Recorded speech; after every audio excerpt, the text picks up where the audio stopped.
नमस्कार दर्शकों, स्वागत है आपका आपके पसंदीदा कार्यक्रम जीवन की मुस्कान में। जी हाँ, थोड़ी सी हंसी, थोड़ी सी मुस्कान, बस यही है खुशहाल जीवन की असली पहचान। वो कहते हैं ना, नज़र को बदलो तो नज़ारे बदल जाते हैं, सोच को बदलो तो सितारे बदल जाते हैं। कश्तियाँ बदलने की ज़रूरत नहीं, यदि दिशाओं को बदलो तो किनारे खुद ब खुद बदल जाते हैं। वाकई, यदि मेहनत, लगन, एकाग्रता, आत्मविश्वास, हुनर और कला का मिश्रण हो तो व्यक्ति कठिन से कठिन परिस्थिति में सफलता ज़रूर हासिल करता है।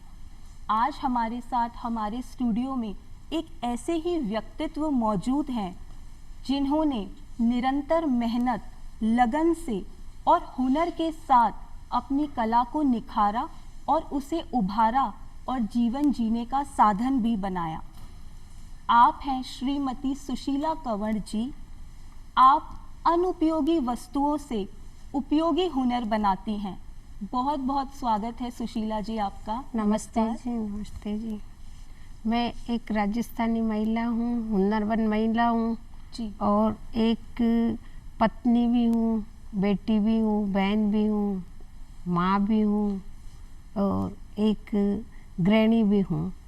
सब काम हुनर से सीखती हूँ, हुनर से सिखाती हूँ और अपनी मेहनत से सारा काम घर भी संभालती हूँ, बाहर भी संभालती हूँ। और मेरा मकसद है कि आगे जाके ये हुनर मैं सब बहनों को और माताओं को सबको सिखाऊं। वो जाके मतलब अपना अपना काम अपनी अपनी जगह सब अपने हिसाब से करें। क्या बात है। तो सुशीला जी ये बताइए कि जैसे कला का संबंध हृदय से होता है, तो ये जो आप अनुपयोगी वस्तुओं को सुंदर आकार देकर जो उपयोगी वस्तुएं बनाती हैं, इस क्षेत्र में आपकी रुचि कब जागी? कहाँ से आपको प्रेरणा मिली? ये प्रेरणा मेरे घर से मिली है और मेरे परिवार से मिली है। मुझे आज 15 साल हो गए। मेरे 3 बच्चियाँ हैं, मेरी बच्चियाँ बड़ी हो गई है। इस हुनर से मैंने मेरा घर चलाया है और मैंने और भी महिलाओं को हुनर दिया है और भी महिलाओं को ये दिया है कि भाई इस काम को छोटे से बड़ा बनाओ, बड़े से बड़ा बनाओ। अपना हुनर चलाओगे तो अपने ही पैसे कमाओगे, अपने किसी से मांगने की ज़रूरत नहीं पड़ेगी। वेस्टेज जो भी होगा वो अपने काम भी आ जाएगा और अपने आप में जो भी चीज़ होगी वो अपने दिल और दिमाग पे काम के लिए छा जाएगी कि हम फिर ही नहीं बैठेंगे। अपना हाथ का हुनर होगा वो अपने हुनर से बनाते रहेंगे और चलते रहेंगे और परिवार की जो भी मदद होती है वो मिलती रहती है और काम करते रहते हैं, आगे बढ़ते रहते हैं। क्या बात है। अपनी कला में जीना ही तो जीने की सबसे अच्छी कला है। आपने बहुत अच्छी बात कही कि आपको परिवारजन का सहयोग भी मिला, क्योंकि उन्हें विश्वास दिलाना कि इस क्षेत्र में आप आगे बढ़ना चाहते हैं तो परिवारजन का सहयोग तो बहुत महत्व रखता है। आप ये बताइए कि आप जो ये राजस्थानी पोशाकें बनाते हैं तो इसमें कितने प्रकार की पोशाकें होती है? ये राजस्थानी पोशाक होती है कम से भी कम 5-6 तरीके की होती है। कम से भी कम ये सोचो कि जैसे जैसे ऋतु आती है, जैसे जैसे दिन बदलते रहते हैं, कभी सर्दी आती है, कभी गर्मी आती है, कभी बरसात आती है, कभी अभी जैसे फाग आ रहा 10 दिन के बाद होली का मौसम आ रहा है जी। कोई गुलाल खेलता है, कोई मतलब किस हिसाब से खेलता है, तो उसके अंदर ये फाग का ये चलता है, मतलब फाग पहनाया जाता है कि मतलब फाग पहनो और होली खेलो। तो इसी के अंदर ये रंग बिरंगे तरीके के आते हैं। फिर इसके बाद थोड़े दिन बाद में महीने 1.5 महीने बाद गर्मी तेज़ होने लग जाती है, तो उस गर्मी के अंदर मुलमुल का कपड़ा चलता है। ये मुलमुल कपड़ा होता है, जैसे सांगानेरी प्रिंट होता है, ये मुलमुल का कपड़ा होता है। इस मुलमुल के कपड़े की हम ड्रेसें बनाते हैं पूरी और वो गर्मी में चलती है। ये सांगानेरी प्रिंट और बगरू प्रिंट कहते हैं इसको। ये बगरू प्रिंट होती है। इसकी 4 मीटर के ऑल ओवर पोशाक बनाते हैं हम और इसके अंदर जो भी बच जाता है वो भी हम काम ले लेते हैं। फिर जैसे जैसे थोड़ा सावन आता है, बरसात का मौसम आता है तो लेरिया चलने लग जाता है। लोग कहते हैं सावन की तीज आती है, तीज त्योहारों से सुंदरता लगती है। सगाई होती है, दुल्हन के लिए तीज चढ़ाई जाती है, तो वो लेरिया होता है। वो लेरिया कोई भारी में चढ़ाता है, कोई कॉटन में चढ़ाता है, तो हम लेरिया की पोशाकें भी बनाते हैं। लेरिया में भी अच्छी से अच्छी एक से सुंदरता बना के उस हिसाब से चढ़ा देते हैं। कुछ ऐसी चीज़ें होती है जैसे अभी ये छपाई का काम है, ये कॉटन का काम है, ये भी पोशाक ही है, ये पोशाक कॉटन में ही है। अब ये करवा चौथ आती है, करवा चौथ पे पहले पुराने ज़माने के लोग तो चलाते नहीं थे, पर अब नई नई फैशन चलने लग गई है।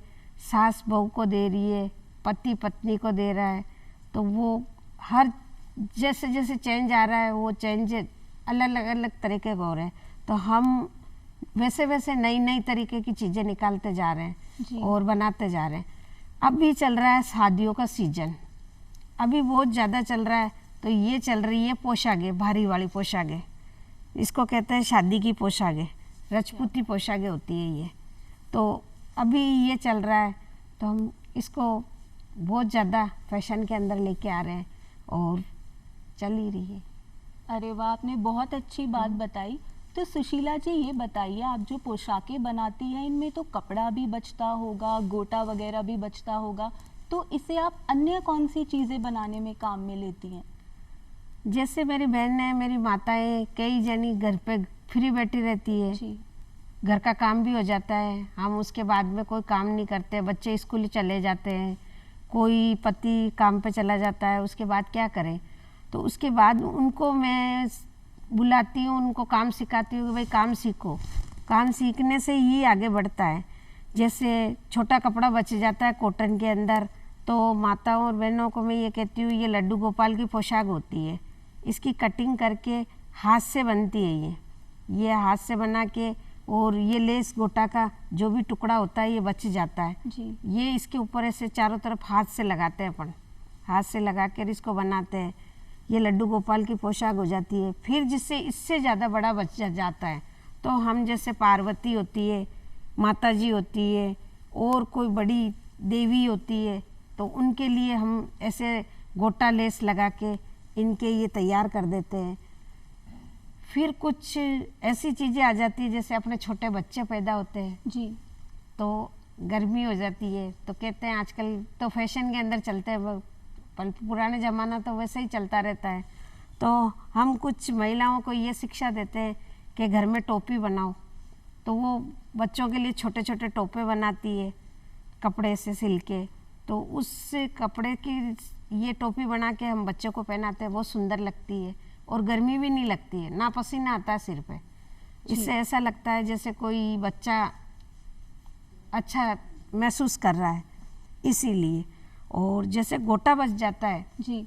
तो गोटा बच जाता है पुराने कपड़ों की, जैसे हमारे पास कटिंग बच जाती है, हम कटिंग ले लेते हैं। तो चूड़ी होती है, पुरानी चूड़ियाँ बहुत सारी बच जाती है घर के अंदर, हम बचा के रख लेते हैं। उस चूड़ी के ऊपर पुराना कपड़ा होता है, वो लेटेस्ट इसके ऊपर वो लपेटते हैं, फिर उसके ऊपर पुराना और कोई कपड़े होते हैं जो डालते हैं।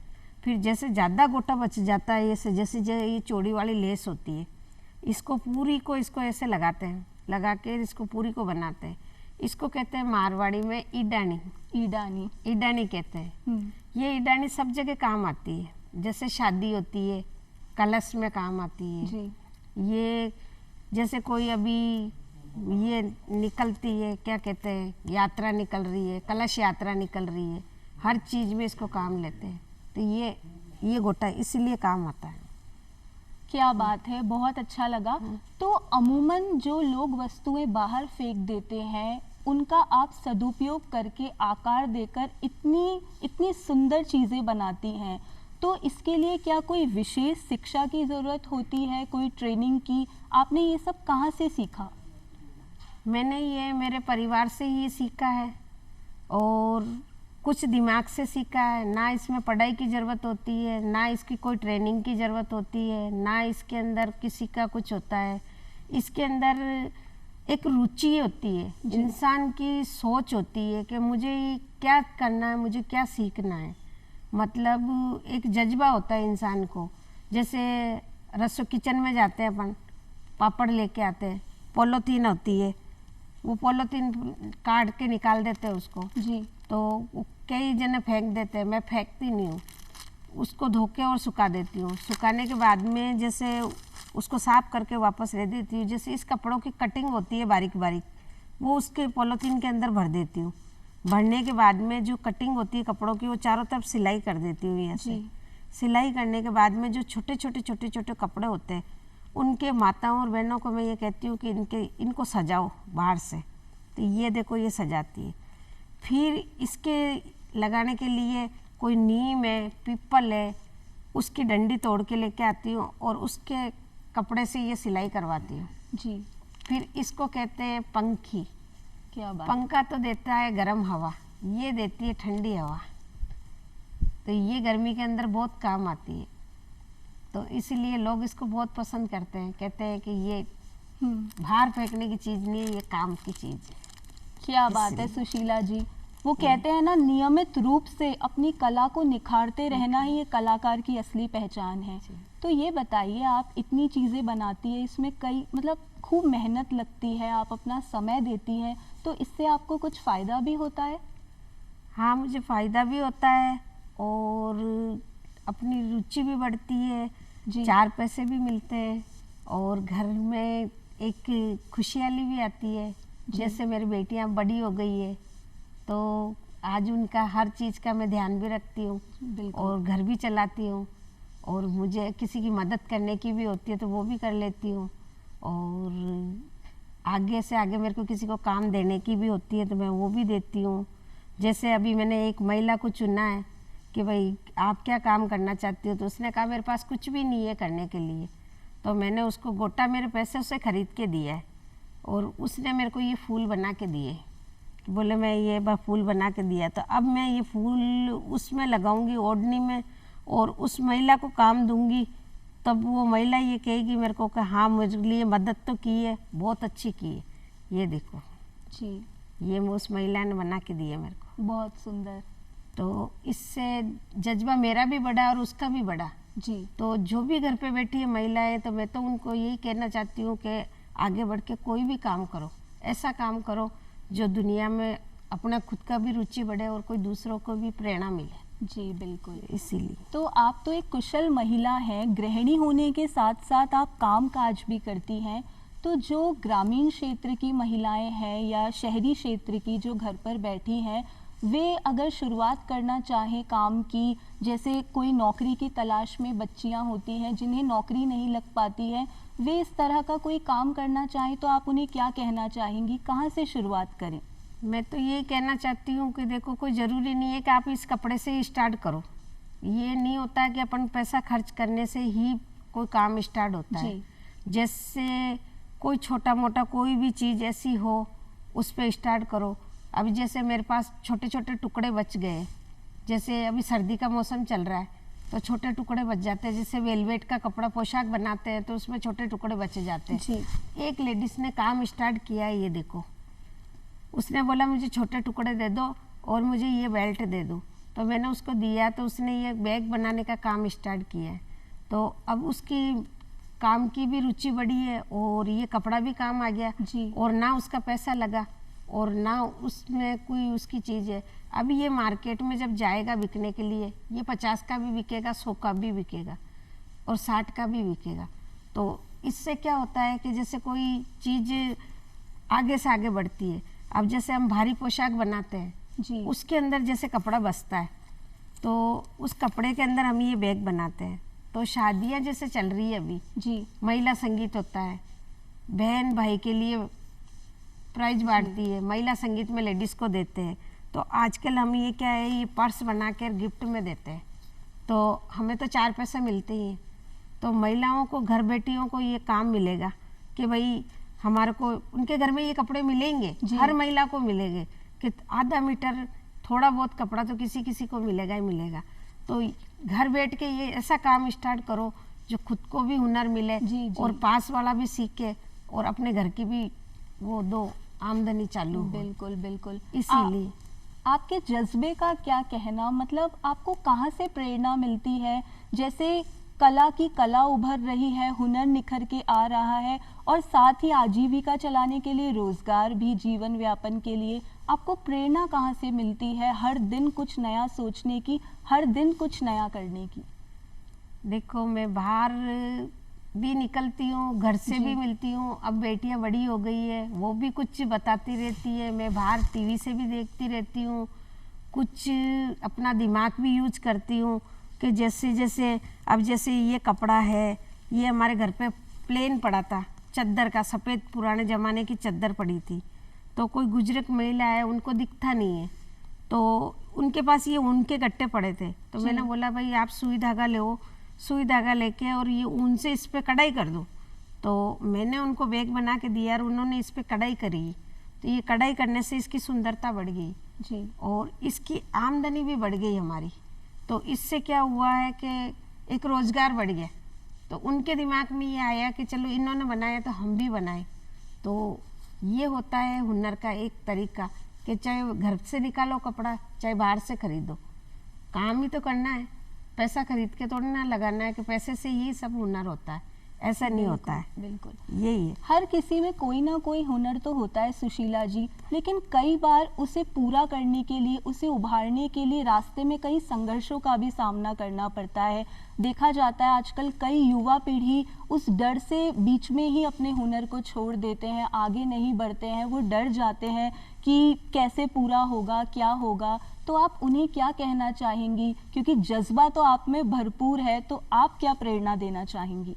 देखो, मैं तो यही कहना चाहती हूँ, कोई काम छोटा ना बड़ा कुछ नहीं होता है जी, काम एक काम होता है। मैं आज 15 साल से ये काम कर रही हूँ और मेरे साथ कम से भी कम 11-12 लेडीज़ काम कर रही है। वो कोई भी पढ़ी लिखी नहीं है, उनको कुछ भी नहीं आता है। फिर भी आज आप कहोगे ना कि जोधा अकबर का लहंगा बनाना है 50 कली का, तो वो 1 घंटे में आपको जोधा अकबर का बना के देगी। आप कहोगे कि हमारे को रात को पोशाक सिलनी है पीवर की, जिसको कहते हैं ठाकुर जी पीवर की, जो लोग मार्केट में 5 दिन तक नहीं सिलते, मैं आपको 3 घंटे में सिल के दे देती हूँ।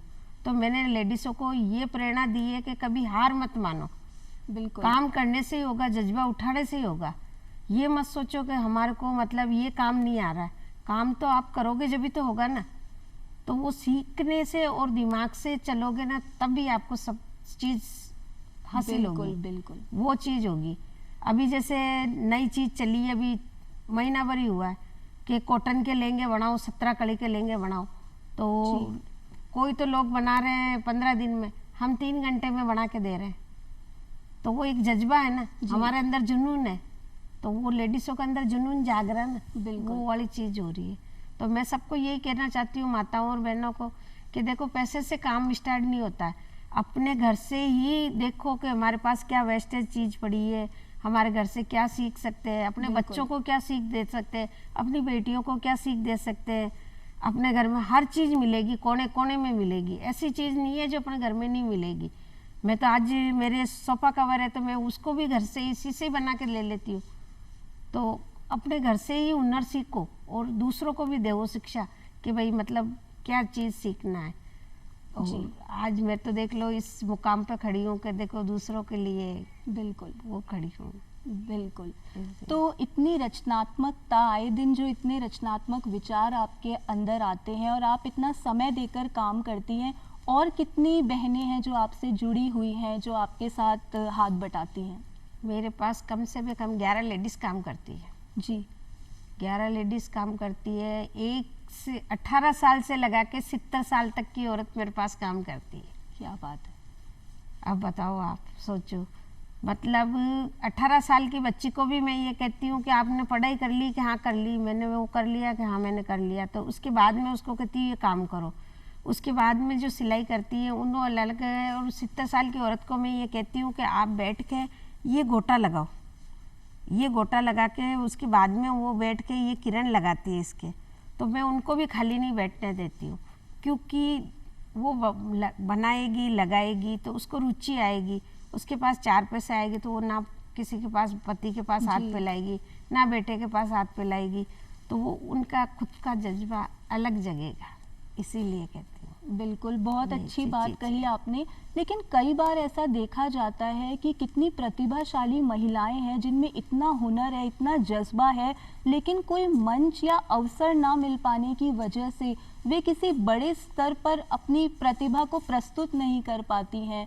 तो वे किस तरीके से शुरुआत करें, या फिर क्या उन्हें आप कहना चाहेंगी? मेरा कहने का मकसद ये है, मेरा कहने का मकसद ये है वो जी, कि बताइए। भाई आप कोई भी हुनर को लेके पीछे मत किसको। आपने ये सोचो, मैं एक ऑफिस लगा रही हूँ तो उस ऑफिस के अंदर आप जाके बैठोगे, आप काम करोगे जब भी तो होगा ना। तो आप ये मत सोचो कोई ब्यूटी पार्लर चला रहा है, कोई क्या कर रहा है, कोई क्या कर रहा है, तो उस हुनर को आगे से आगे बढ़ाओ। जी। आगे किसी को बोलोगे जब भी तो होगा ना। जब मैं आज मुझे पूरे जयपुर के अंदर पूछ लो कि कहाँ के राजस्थानी पोशाक वाली हो आंटी, बस इसी नाम से जानते हैं। तो आप किसी काम को लेकर आगे बढ़ोगे जब भी तो आपको जानेंगे, नहीं तो आपको कैसे जानेंगे। आप ये सोच रहे हो कि हम तो बस इस काम को लेके यहाँ बैठ गए, उस काम से ऐसे काम थोड़ी चलेगा।